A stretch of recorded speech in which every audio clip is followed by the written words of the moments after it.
Hey, it's Dean here on Dean Talks Music, making you a better music producer today. And this is a look at the Arturia V Collection, Part 1, the Juno 6V. So Arturia just released the newest version of their V Collection. The V Collection is an incredible group of synthesizers and samplers modeled on all kinds of incredible vintage synths and keyboards. I've been a longtime user of Arturia, so I was super excited to see the new synths they added in this new version of the V Collection, version 8. Now, they added 6 or 7 new instruments in version 8, so I can't cover them all in one video. I'm going to start with just one, the one I was most excited about. That's the Juno 6. The Juno 6 was a classic analog synthesizer made by Roland, and it's my go-to sound for any kind of like retro synthwave kind of feel. It's such a versatile and just instantly fun thing to play. And I have a few plugins that can emulate this sound already, but I was super excited to see what Arturia could do with this one. We're going to take a quick walk through its features, we're going to demo some of the presets, and then I'll make a quick little track using some of those sounds. So this is the Arturia Juno 6 V. They've faithfully recreated the interface here and added a few features of their own, as we'll see.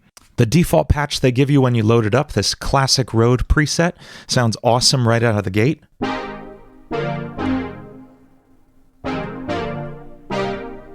But we're going to start from something a little simpler. This is the template default preset they give you that's just a dead simple, really simple, straightforward default synth sound. So we can go through these features one by one and talk about what they do. The Juno 6 is a pretty traditional, straightforward synthesizer.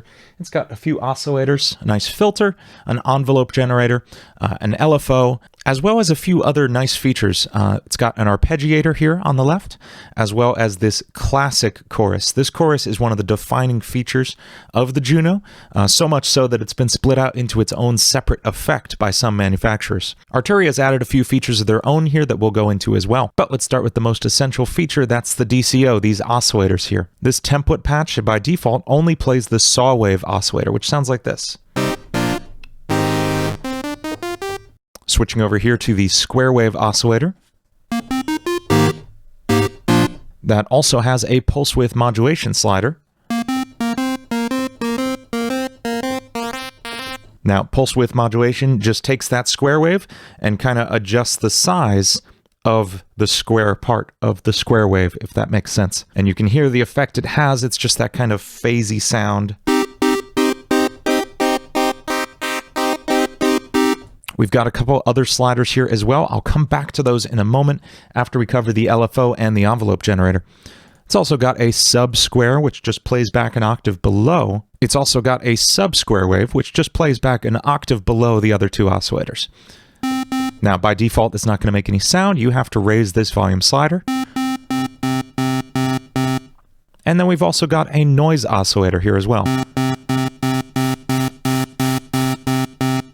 So we've got 4 main sounds to work with here, and we can combine those in different interesting ways. I'm going to leave the saw and square waves on for now.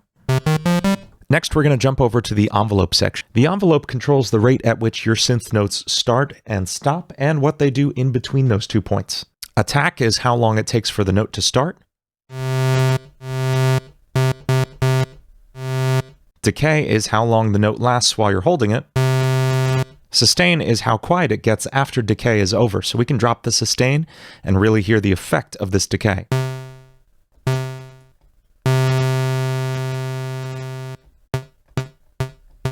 And finally, release is what the note does after you let go of it, so we can raise the release.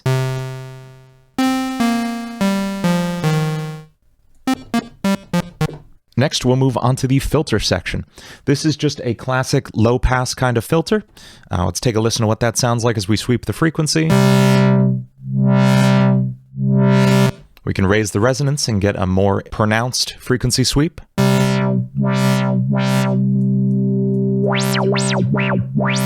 Now we can also set this frequency up to be affected by the envelope we created, instead of just setting it in one place and leaving it stuck there. Now I've got the envelope slider turned all the way up, my frequency turned down pretty low, and the resonance turned up quite a bit. And I'm going to set up a really slow attack and decay with no sustain at all.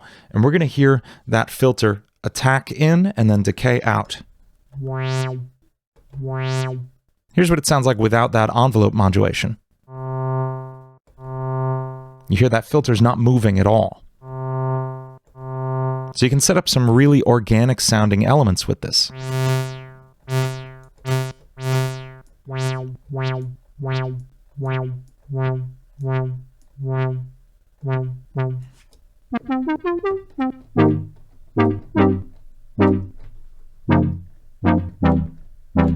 I'm going to turn this envelope down for a moment, and I'm going to turn the LFO up. LFO stands for low frequency oscillator. This is an oscillator that's used not to create sound, but to modulate other sounds, to affect other sounds. In this case, we're setting it to affect our filter, and just take a listen to what that sounds like.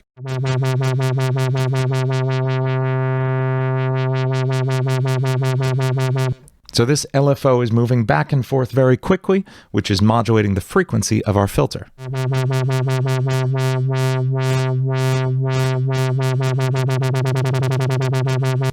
With this rate slider, I can affect how fast that happens.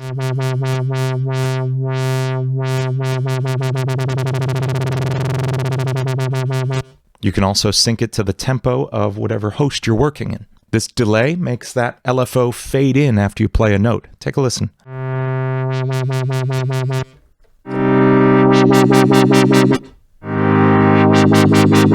That's not the only thing the LFO can affect. If I turn this down from the filter section, I can turn it up in our pulse width modulation. So I'm going to turn this switch to LFO, and we're just going to turn off the saw wave so we can just hear the pulse width.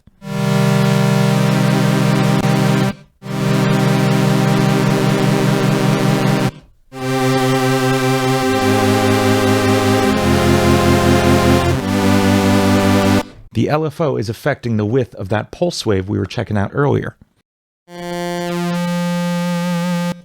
If we turn up the LFO slider in the oscillator section, it'll actually affect the pitch of the oscillator, giving it kind of a vibrato effect. We can use the delay time feature with that to create notes that kind of start normal and then start to warble a little bit. Now we're going to get to one of my favorite features of the classic Juno synth, and that's its chorus. I'm going to hit button number 1 here, and we're just going to hear this chorus turn on. Listen to how just wide and warm that sounds.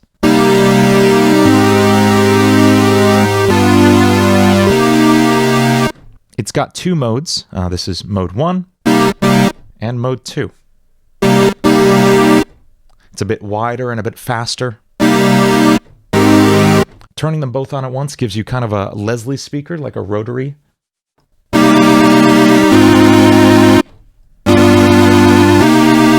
Great for making any kind of organ sound. And finally, we have the arpeggiator. This will play the notes you're holding one at a time, just kind of moving through them. You'll see what I mean. Here's a chord I can hold. And with the arpeggiator, it'll move to any new chords I play.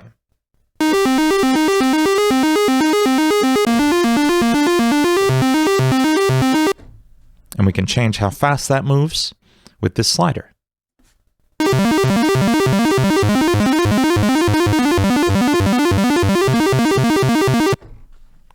It's got different modes. It'll move up and down the chord.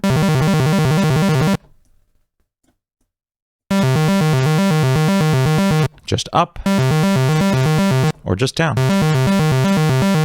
Changing the range switch makes it repeat over a few octaves.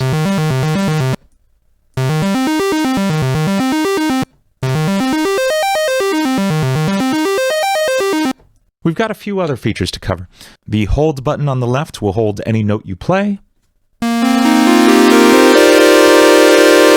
The unison feature kind of binds a bunch of oscillators together to thicken the sound up. It's like a bunch of you are playing the same note on the same synth at the same time, just slightly differently, so it kind of thickens the sound up a bit.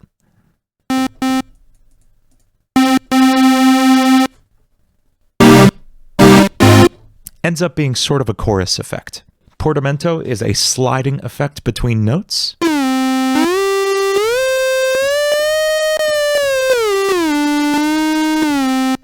And we have a pitch bender and an LFO mod wheel.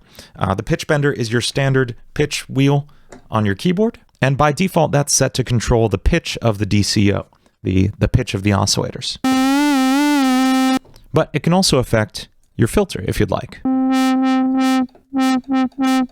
The same goes for your mod wheel. By default, it affects the pitch, but it can also affect the filter. There's a few more features that Arturia added that weren't on the original Juno. One is this voice calibration switch. This can kind of simulate the sound of an older Juno whose oscillators aren't quite as in tune with each other as they used to be. Here's the oscillators on the good setting, the average, and the poor setting. You can hear that it's the slightest difference. It's just a tiny bit of phasing introduced between the notes. Now, under the advanced settings, we've got a few more things that were definitely not on the original Juno. We actually have a second envelope and LFO up here that we can route to anything we want. I can set this LFO to affect not the cutoff, but the resonance of the filter.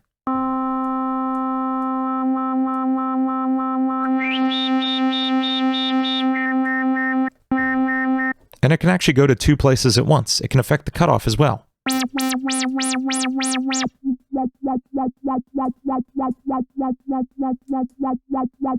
This envelope can do the same. I can route it to any two destinations that I like. I can also assign the mod wheel we talked about before to anything I like. The velocity, which is how hard you hit the keys. This is really cool. This means I can make it open the cutoff wider if I play harder. Let's try what that sounds like.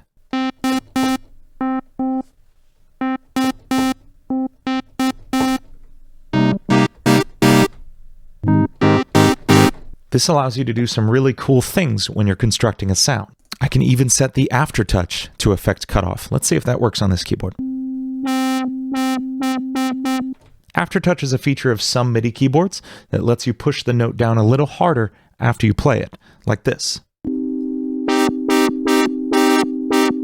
I honestly never use it, but it's cool that they made use of it in here. We also have a really nice delay and reverb effect here. We can mix those in with this dry-wet slider.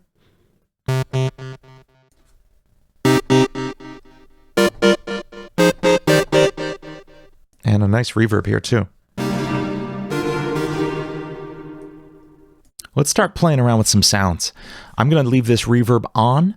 I'm going to slow down our attack and release, leaving the sustain up. And we're going to turn on this chorus. I want something a little slower than that, so we're going to slow down the attack. I think I'm going to leave just chorus 2 on.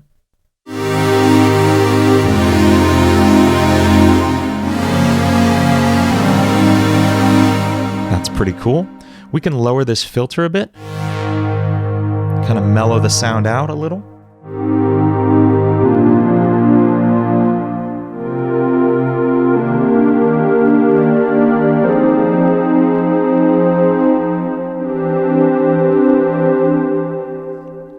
Let's add just a little bit of movement to this filter. I'm going to take envelope 2 and route it to the filter.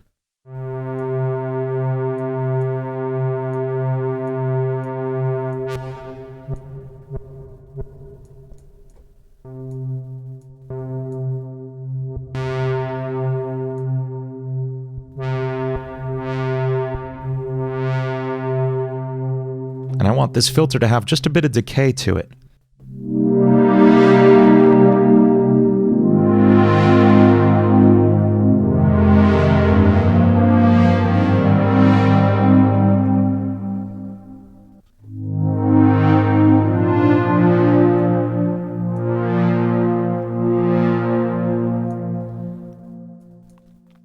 Let's have our LFO affect our pulse width modulation.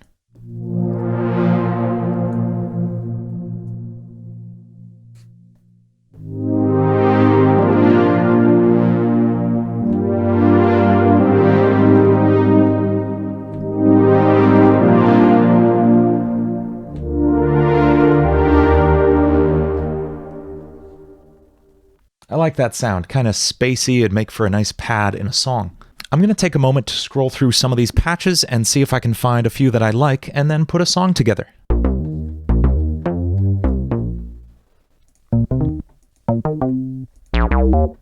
Okay,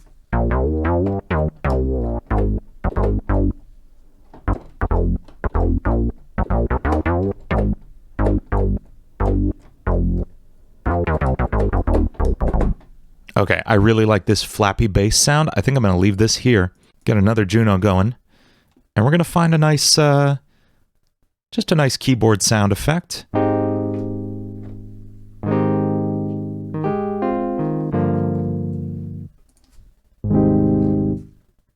These are all pretty chill. I'm looking for something a little funkier.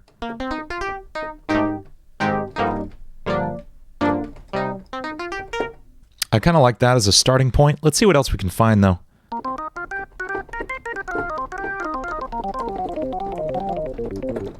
Okay, the organ patches on this blew me away. I just want to talk about the construction of this patch a little bit. It sounds incredible that they got such a realistic sounding organ out of this synth we've been working with. It doesn't seem like that should be a sound that's possible. Let's talk about what's happening here. We're making use of two oscillators here, the square and sub waves. And we're doing just a bit of pulse width modulation. That's introducing some of those upper harmonics that make it sound like an organ. But the real key here is this filter. Take a look at what it sounds like without this filter on. That doesn't sound like an organ at all. But just reducing the cutoff and increasing the resonance a lot. Here's without the resonance. Sounds a bit like an organ, but it's the resonance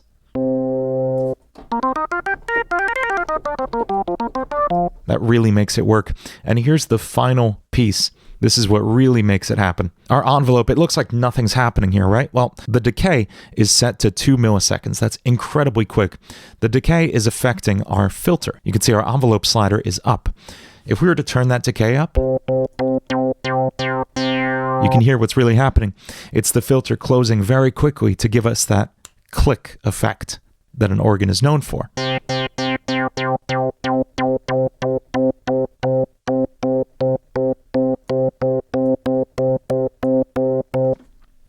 Now, why isn't this envelope affecting our sound, our oscillators?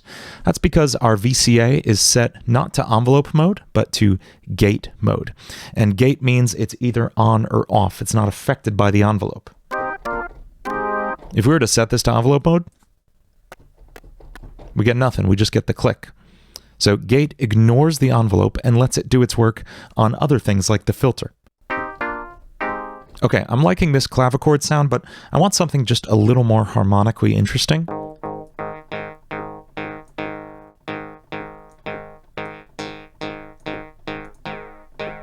Let's get our chorus in there.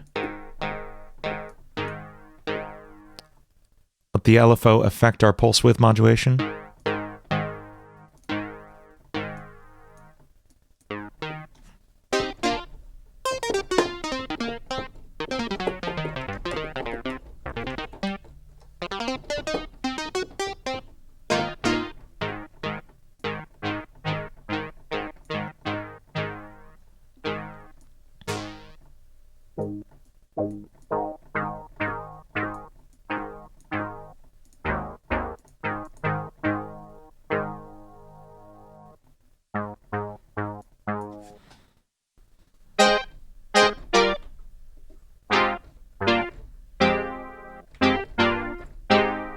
Cool, and let's get one more going. I need a nice little lead. I like where that starts.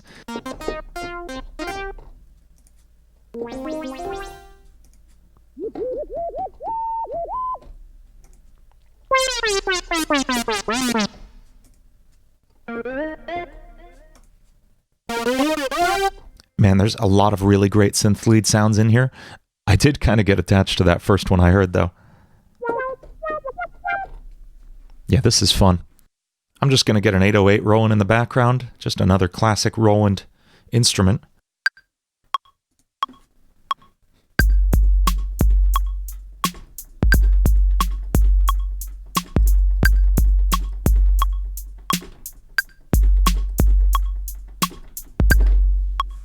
Let's put some chords down on this.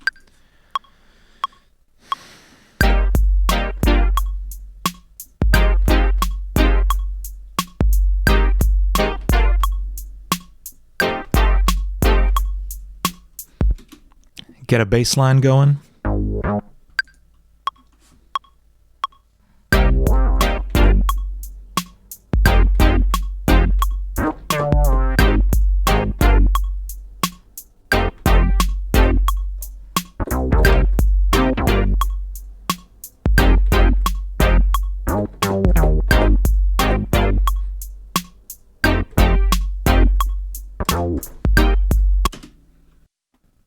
I'm going to use the reverb built into this to thicken this clav sound up a little bit.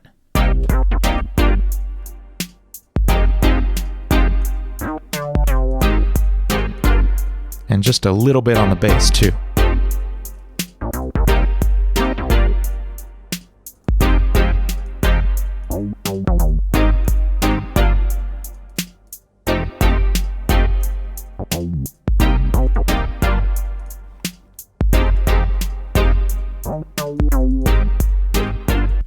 And finally, let's add a little melody over that.